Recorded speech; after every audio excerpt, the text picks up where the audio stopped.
नमस्कार, बहुत स्वागत है आप सभी का। मैं हूं आपके साथ नैना यादव, लेकर हाजिर हूं हमारा खास शो पूछता है इंडिया। मिडिल ईस्ट की जंग रोकने की कोशिशें जहां पर परवान चढ़ नहीं पाई, तो वहीं अब स्ट्रेट ऑफ हॉर्मुज अब दुनिया की दो सुपर पावर की जंग का अखाड़ा बनने की कगार पर है। ऐसा इसीलिए कहा जा रहा है क्योंकि हॉर्मुज में ट्रंप की नाकेबंदी को ठेंगा दिखाते हुए चीन का जहाज मंगलवार को सागर का सीना चीरते हुए हॉर्मुज पार कर गया।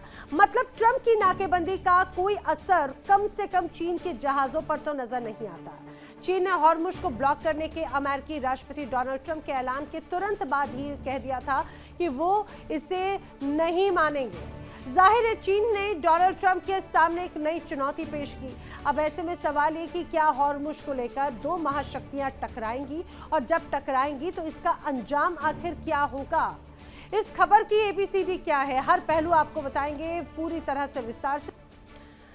दुनिया की सबसे अहम तेल लाइफलाइन हॉर्मुज स्ट्रेट अब बन चुका है सुपर पावर टकराव का बड़ा अखाड़ा। दरअसल पीस प्लान फेल होने के बाद अमेरिकी राष्ट्रपति डोनाल्ड ट्रंप ने खुला ऐलान कर दिया कि हॉर्मुज में अगर कोई जहाज ईरान को टोल देगा, उस जहाज का रास्ता अमेरिकी नेवल डिफेंस फोर्स रोक लेगी। यानी दुनिया को साफ संदेश था कि अब अमेरिका ही तय करेगा कि हॉर्मुज से आखिर कौन गुजरेगा और कौन नहीं। लेकिन ट्रंप के इस ऐलान के कुछ ही घंटों के बाद चीन का जहाज अमेरिकी नाकेबंदी को धत्ता बताते हुए हॉर्मुज से पार कर गया। इसके साथ ही चीन ने यह बता दिया कि वो किसी भी हालात में अमेरिका के दबाव में आने वाला नहीं है। अब ड्रैगन लगातार दहाड़ मार रहा है, बड़ी चुनौती दे रहा है अमेरिका को, सुपर पावर को। मतलब हॉर्मुज की नाकेबंदी पर दुनिया के दो सुपर पावर्स खुलकर सामने आ चुके हैं। इस मुद्दे पर चीन ने अमेरिका को सीधे शब्दों में चेतावनी दी कि जहाजों की आवाजाही में अमेरिका किसी भी तरह का दखल ना दे। चीन के रक्षा मंत्री एडमिरल डोंग जून ने स्पष्ट कहा है कि ईरान के साथ चीन के दीर्घकालिक व्यापार और ऊर्जा करार हैं। उन्होंने ये भी कहा कि हॉर्मुज मार्ग चीन के लिए खुला है और चीनी जहाज बिना किसी बाधा के इस क्षेत्र से आ जा रहे हैं। चीन ने ये उम्मीद भी जताई कि अन्य देश उसके आंतरिक और रणनीतिक मामलों में हस्तक्षेप नहीं करेंगे। तो ये चाइना की तरफ से प्रतिक्रिया है। लेकिन सिर्फ चीन ही नहीं बल्कि रूस ने भी हॉर्मुज की नाकेबंदी को लेकर अमेरिका को सख्त चेतावनी दे दी है। रूसी राष्ट्रपति व्लादिमीर पुतिन के प्रवक्ता कह रहे हैं कि भाई इस जल मार्ग में किसी भी तरह की रुकावट का वैश्विक बाजारों पर सीधा असर पड़ेगा, जो कि बहुत नकारात्मक होगा। चीन और रूस के इस रुख ने डोनाल्ड ट्रंप को दबाव में ला दिया है, वो बौखला गए हैं। अमेरिका की सबसे बड़ी मुश्किल यहीं से शुरू हो जाती है। आखिर वो मुश्किल क्या है, समझिए। मुश्किल ये है कि सिर्फ चीन ही नहीं बल्कि रूस ने भी हॉर्मुज की नाकेबंदी को लेकर अमेरिका को सख्त चेतावनी दी है। समझिए, अमेरिका को सख्त चेतावनी लगातार दे रहा है चीन और रूस। रूसी राष्ट्रपति व्लादिमीर पुतिन के प्रवक्ता कह रहे हैं कि इस जल मार्ग में किसी भी तरह की रुकावट का वैश्विक बाजार पर सीधा और नकारात्मक असर पड़ेगा। चीन और रूस का ये जो रुख है वो डोनाल्ड ट्रंप को दबाव में लेकर आ रहा है। अब अमेरिका की सबसे बड़ी मुश्किल ये है कि अमेरिका का जो पारंपरिक सहयोगी हिस्सा है देशों का, वो भी अब इस मुद्दे पर अमेरिका से दूरी बनाते हुए दिखाई दे रहे हैं। चाहे बात ब्रिटेन की हो, ब्रिटेन के प्रधानमंत्री कीर स्टारमर तो पहले ही स्पष्ट कर चुके हैं कि हॉर्मुज की नाकेबंदी में ब्रिटेन अमेरिका का साथ नहीं देने वाला। इसी तरह का रुख कनाडा का भी है। कनाडा ने अपने रक्षा बजट का 70% अमेरिका को ना देने का फैसला कर लिया है। फ्रांस कह रहा है कि भाई हॉर्मुज से जुड़ी हुई किसी भी सैन्य कार्रवाई में वो शामिल नहीं होने वाला। सीधे सीधे इनकार कर दिया गया। राष्ट्रपति इमैनुअल मैक्रोन ने शांति मिशन की बात कही है।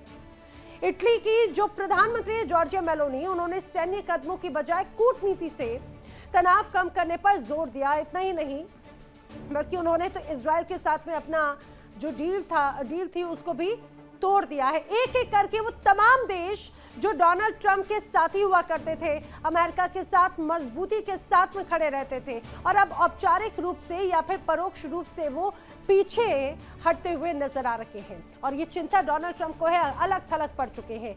एक बात तो साफ है कि हॉर्मुज के मुद्दे पर ट्रंप अलग थलग है, और सबसे बड़ी बात ये कि चीन के तेवर ने अब उसके सामने मुश्किलों का पहाड़ खड़ा कर दिया है। कुल मिलाकर ट्रंप फंस चुके हैं, नजर तो आ रहे हैं, लेकिन वो करेंगे क्या ये कुछ नहीं कह सकते। अब ऐसे में हॉर्मुज को लेकर ट्रंप का अगला कदम आखिर होगा क्या, इस पर पूरी दुनिया की निगाहें हैं। फिलहाल ये तो तय माना जा रहा है कि हॉर्मुज की नाकेबंदी ने ग्लोबल जियोपॉलिटिक्स को एक नए और संवेदनशील मोड़ पर लाकर खड़ा कर दिया, क्योंकि जब ड्रैगन और ईगल आमने सामने हो तो ये पूरी दुनिया के लिए किसी बड़े खतरे की घंटी है। अब इसी बीच कई बड़े सवाल लोगों के जहन में आने लगे हैं। सवाल ये कि चीन अब खुलकर अमेरिका को चुनौती देने की स्थिति में आ गया है क्या? अगर अमेरिका जहाज रोकता है तो चीन क्या इसके बाद में सैन्य कार्रवाई कर देगा? सवाल ये भी, दक्षिण चीन सागर के बाद क्या हॉर्मुज अब अगला हॉटस्पॉट बन जाएगा? ये वो बड़ा सवाल है। करेंगे चर्चा, जानने की कोशिश करेंगे। मेरे साथ खास मेहमानों का पैनल कनेक्ट हो रहा है, एनालिसिस करेंगे। मेरे साथ रक्षा विशेषज्ञ रिटायर्ड ब्रिगेडियर विनोद दत्ता जी कनेक्ट हो रहे हैं। रक्षा विशेषज्ञ retired colonel SK Malik ji मेरे साथ में कनेक्ट हो रहे हैं। पूर्व राजदूत सुरेश कुमार गोयल जी भी मेरे साथ में कनेक्ट हो रहे हैं। रक्षा विशेषज्ञ रिटायर्ड कर्नल संजीत सिरोही जी कनेक्ट हो रहे हैं। अमेरिका से सीनियर जर्नलिस्ट अमर मसीकांत जी भी मेरे साथ इस चर्चा में शामिल हैं। आप सभी का इस चर्चा में बहुत स्वागत है। इस चर्चा की शुरुआत सुरेश कुमार गोयल जी, सबसे पहले मैं आपसे करना चाह रही हूँ, क्योंकि ये तीन ध्रुव नजर आते हैं। एक है अमेरिका, दूसरा है चाइना और तीसरा है रूस। अब ये क्या एक अलग तरह का ट्रायंगल वाला तनाव यहाँ पर बढ़ता हुआ नजर आ रहा है? चीन का जो रुख है वो क्या संदेश दे रहा है सर? देखिए, जो आपने अभी खबर सुनाई है कि चीन का जहाज वहां हॉर्मज से अब अमेरिका ने जो वहां पर लगा रखा है, नाकाबंदी कर ली है, उसको रोक लिया है। उसके बावजूद कि चीन का जहाज वहां से बिना किसी उसके चैलेंज के, बिना किसी दिक्कत के वहां से निकल गया, मेरे को थोड़ा सा आश्चर्य हो रहा है। इसके बारे में मेरे को थोड़ा और अभी जानने की जरूरत पड़ेगी मेरे को। और आश्चर्य इसलिए हो रहा है कि इसलिए नहीं कि अमेरिका की नाकाबंदी नाकाम रही, बल्कि इसलिए कि चीन के जहाज ने अमेरिका को चैलेंज किया। और दरअसल अगर देखा जाए कहीं भी और पहले भी कहीं भी, चाहे चीन पॉलिटिकल लेवल पर या वैसे कितना भी सपोर्ट कर लेगा, वो तेहरान के साथ है, ईरान को हमेशा सपोर्ट करता रहेगा, लेकिन परोक्ष रूप से सामने आकर अमेरिका को इस तरह चैलेंज करेगा, इसकी मेरे को उम्मीद नहीं थी। अच्छा। अगर चीन ने ये किया है कि उसने बावजूद अमेरिका के बताने के कि यहाँ पर उसने नाकाबंदी कर रखी है, बावजूद उसके अगर चीन वहां से जहाज निकाल करके ले गया है, तो एक तरह से ये साफ साफ यूएसए को मिलिट्री चैलेंज है। और यूएसए को मिलिट्री चैलेंज करना, मुझे नहीं लगता कि चीन की कोई स्ट्रेटेजिक कार्रवाई रही है या चीन का कोई स्ट्रेटेजिक एम रहा है। इसीलिए इसके बारे में थोड़ा जरा और अभी जानने की जरूरत है, इससे पहले कि मैं अभी कोई जल्दबाजी में अपना असेसमेंट दूं। जी सर, देखिए यही बात अब लोगों को मुझे लग रहा है कि बड़ा कंफ्यूजन में भी डाल रही है, हैरत में भी डाल रही है। ब्रिगेडियर दत्ता, आप ही से समझने की कोशिश करती हूँ। देखिए, ये बात कहा जाए कि जिस रूप में अभी अमेरिका को बड़ा चैलेंज दे रहा है चाइना, आखिर उसका ये रुख क्या दर्शाता है? ये कॉन्फिडेंस, ऑल्दो हमेशा से बड़े चैलेंजिंग सिचुएशंस में रहा है चीन और अमेरिका का रिश्ता, लेकिन अभी इतना बड़ा चैलेंज वो कह रहे हैं कि जो करते बने कर लो, हमारे लिए आपकी नाकेबंदी कोई मायने नहीं रखती, हमारा जो जहाज है वो यहां से गुजरेगा भी। इसके क्या मायने हैं सर, क्या संकेत हैं ये? सर ऑडियो अनम्यूट कर लें प्लीज।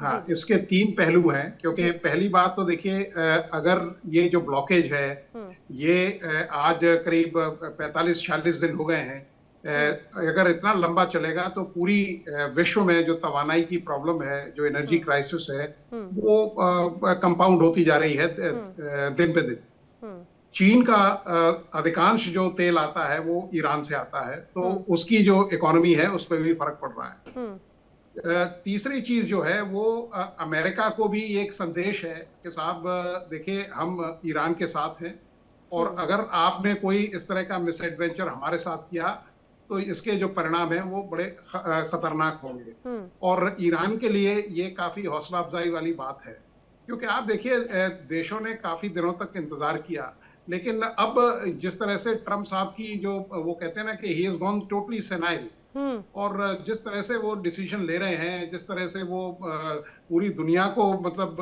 उन्होंने तंग करके रखा हुआ है, तो ये बताता है कि देखिए रूस अब चीन का समर्थन कर रहा है, और रूस और चीन ये चाहेंगे कि अमेरिका यहाँ बड़े लंबे समय तक एंगेज रहे, जिससे उसका जो इकोनॉमिक जो डिप्लीशन है उसकी इकोनॉमी का, वो काफी तेज चले, उसका जो कॉम्बैट जो स्टेमिना है वो भी काफी कम होता जा रहा है। और आप ये देखिए कि अगर मतलब स्ट्रेट ऑफ हॉर्मुज को खोलना है, जिस तरह से आपने 2-1 दिन पहले एक वीडियो देखा होगा जिसमें ईरान की नेवी ने ये संदेश दिया था जहाजों को कि साहब अगर आप अभी नहीं मुड़े तो हम वी विल ओपन फायर। और अगर इस तरह की सिचुएशन होती है, क्योंकि देखिए ज्योग्राफिकल इंपेरेटिव्स जो हैं वो अगर टेरेन देखें तो आपको बिल्कुल पता लगेगा कि साहब ईरान के फेवर में जाती है। अमेरिका को काफी कैजुअलिटीज यहाँ उठानी पड़ेंगी, और अमेरिका को, और अमेरिका इस पोजीशन में नहीं है, क्योंकि आप ये देखिए अब जिस तरह से ईरान ने यह ऐलान किया है कि फ्रेंडली फॉरेन कंट्रीज के जो शिप हैं वो जा सकते हैं, और चीन ने ये जो पहल करके दिखाई है ये काबिले तारीफ है। और मतलब चीन के अपने कंपल्शंस भी हैं, क्योंकि इकोनॉमी को आप कब तक होल्ड पे रखेंगे। भारत के लिए भी एक बहुत बड़ा चैलेंज है कि देखिए देश कब तक अपने जो रिजर्व्स हैं उनमें खाता रहेगा। हमें जो रेगुलर सप्लाई है, क्योंकि we are a consumer based economy, क्योंकि हमारे यहाँ कंजम्पशन इतना है कि मतलब थोड़े बहुत रिजर्व काम नहीं करेंगे, हमें तो बिल्कुल रेगुलर फ्लो चाहिए। और जो एनर्जी क्राइसिस अभी इन्होंने क्रिएट की है उससे मुझे नहीं लगता कि कोई भी देश खुश होगा। आप ये देखिए नेटो अलाइज जो उनके थे वो बिल्कुल साफ और मुखर और प्रखर रूप से कह रहे हैं कि साहब हम आपके साथ नहीं हैं। तो आप कितनी बड़ी भी शक्ति हो, लेकिन अगर आपके साथ लोग नहीं हैं, क्योंकि आप देखिए मतलब तेज चल सकते हैं अकेले जाके, लेकिन आप बहुत दूर तक नहीं जा पाएंगे अकेले जाके, क्योंकि आपको अपने जो साथी हैं या जो विश्व की और शक्तियां हैं, भारत उनमें से एक है, उनको साथ लेके चलना पड़ेगा। क्योंकि जो भी चीज है वो नेगोशिएशन से होती है। कोई भी युद्ध आप देख लीजिए, हर चीज जो है वो नेगोशिएटिंग टेबल पे ही समाप्त हुई है, युद्ध कोई उसका विकल्प नहीं है। और अब ईरान की जो स्थिति है वो तो कहते हैं कि भैया चढ़ जा बेटा सूली पे, भली करेंगे राम। तो मतलब अब ये है कि जो कुछ होगा वो देखा जाएगा, क्योंकि अब IRGC is calling the shots, और IRGC किसी के दबाव में आने वाला नहीं है। हाँ, लेकिन सर यही तो एक बड़ी सोचने वाली बात हो जाती है। देखिए ना, खासतौर से अगर अमेरिका के लिए बात की जाए तो कहा जाता है अमेरिका सुपर पावर अभी तक रहा है, ऑल्दो अभी भी उसकी वही पोजीशनिंग है। सुपर पावर अमेरिका रहा है, उसकी वजह क्या रखी है, उसकी नीतियां रखी, वो अपने आप को, अपने साम्राज्य को बढ़ाता रहा, दुनिया के सामने एक ऐसा एयर बलून क्रिएट करता रहा।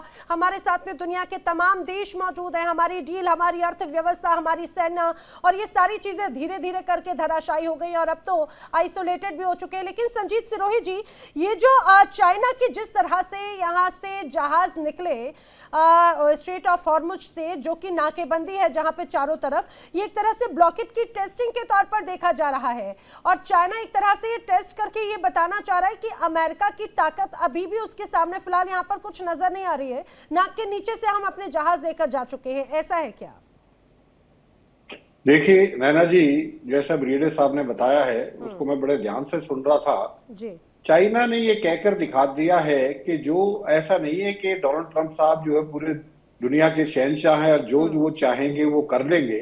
और चाइना ने साफ, उनके जो डिफेंस मिनिस्टर है डोंग जंग, उन्होंने साफ कर दिया कि हमारे जो है ईरान के साथ एग्रीमेंट है, हमारे उनके साथ ट्रेड की ट्रीटी है, और हम उसको जो रिस्पेक्ट करते हैं और उम्मीद करते हैं बाकी देश भी उस पर रिस्पेक्ट करेंगे। तो इससे साफ जाहिर होता है कि China is very very clear कि उनको अपने जहाज वहां से निकालने हैं, क्योंकि उसकी जो है पूरी की पूरी जो कंजप्शन काफी हद तक जो है ईरान के ऊपर निर्भर है। अब देखने वाली बात इसमें जो मैं आपको बता रहा हूँ वो समझनी चाहिए।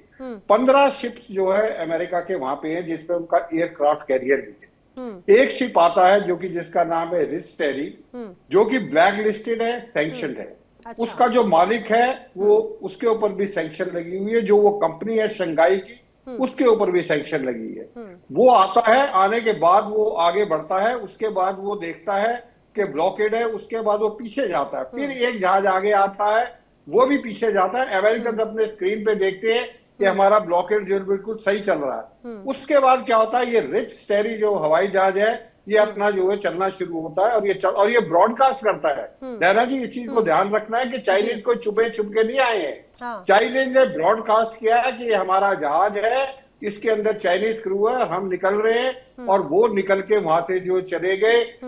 इसके 15 जो जहाज है इसके नेवल शिप्स है, जिसमें एयरक्राफ्ट कैरियर इंक्लूडेड है, एम्फीबियन शिप्स इंक्लूडेड है, और उसके बाद वहां से निकल जाता है। तो इससे क्या दर्शाता है? इससे ये साफ क्लियर होता है कि चाइना ने अमेरिका को ये बता दिया है कि अब जो है तुम्हारी जो 40 दिन 42 दिन से जो तुम्हारी चल रही थी वो नहीं चलेगा। जहां पे हमारा इंटरेस्ट होगा, हम अपने इंटरेस्ट को जो है बिल्कुल भी जो है दांव पे नहीं रखेंगे, हम अपना इंटरेस्ट पूरा करेंगे।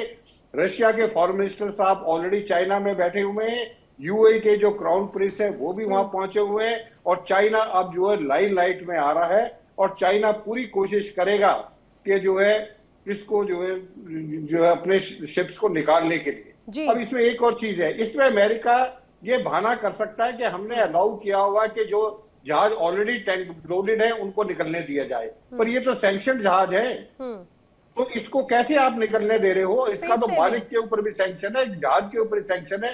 तो ये मेरे को लगता है डोनाल्ड ट्रंप साहब के मुंह पर एक तमाशा मारा गया है, और जो पूरी दुनिया देख रही है, और मेरे को लगता है सारे देश इससे खुश होंगे। और इससे अच्छा कि डोनाल्ड ट्रंप साहब और बड़ी गलतियां करते जाए, वो बेहतर होगा, किसी तरीके से यहाँ से निकल जाए। और ये फेस सेविंग का एक तरीका है। अहमद मस्तीकान जी, फेस सेविंग के तरीके की तो और भी बहुत ढेर सारे होते हैं। इस्लामाबाद की जो बैठक है पीस टॉक, वो भी फेस सेविंग का ही एक बेसिकली तरीका, एक तरह से जरिया माना जा रहा था। आप इसका जवाब दें, लेकिन मैं एक बड़ी खबर अपने दर्शकों को बता दूं जल्दी से। बड़ी खबर ये है, इस समय ग्लोबल पावर का एपिसेंटर चीन बन रहा है। जी हाँ, रूस और ईरान के विदेश मंत्री अब चीन पहुंच रहे हैं। स्पेन के प्रधानमंत्री भी चीन में मौजूद हैं। पेजेशियन और ट्रंप के बीच में बातचीत हुई है, ऐसी जानकारी है। ये इमैनुअल मैक्रो की तरफ से कहा गया है। बातचीत दोबारा शुरू करने पर चर्चा हो रही है, इमैनुअल मैक्रो की तरफ से ये जानकारी दी गई है। तो एक बार जब सीज फायर को लेकर सहमति बनी, पीस टॉक फेल हुआ, अब फिर से कवायदे लगातार की जा रही हैं, हर लिहाज से शांति बहाल हो ये कोशिश की जा रही है। जी अहमद मस्तीकान जी, फेस सेविंग के तरीके। जी आपका शुक्रिया, नमस्कार। देखें, ये जो ट्रंप साहब ने जो आग लगाया है, उससे पूरे दुनिया में जितने भी बहुत सारे मसाइल हैं वो पीछे बैक बर्नर पे फेंक दिए गए हैं। अब हमारे इलाके बलूचिस्तान में इतवार के दिन 12 लोगों को, जिसमें के 6 बच्चे औरतें शामिल थे, उनको पाकिस्तान के फौजियों ने हलाक किया। उसी दिन वो इकबार खान जगह में, दूसरे जगह में डेरा बुक्टी से 16 लोग उन्होंने ज़बरदस्ती अगवा करके ले गए, जबरी गुमशुदा किए, इन्फोर्स डिसअपीयरेंस, उसमें औरतें भी शामिल हैं।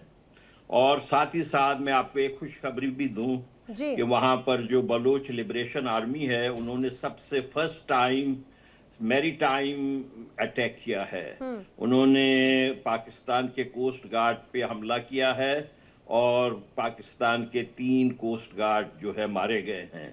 देखिए, ये जो इलाके में ये सारा कुछ हलचल मचा हुआ है, अब जाहिर है कि ये जो मारे गए हैं, इसको जो भी हमारे बलोचों ने किया है, इसको कोई अमेरिका की तरफ से तो इमदाद नहीं मिला होगा, क्योंकि अमेरिका तो बिल्कुल, आपने तो देखा कि वो तो आसिम मुनीर के तारीफ पे तारीफ किए जाते हैं। देखिए इंडिया डेली 24/7 अब आपके स्मार्ट टीवी पर। इंडिया डेली मौजूद है सभी डिजिटल प्लेटफॉर्म पर लाइव और लगातार। इंडिया डेली 24/7 हर दिन राष्ट्र को समर्पित।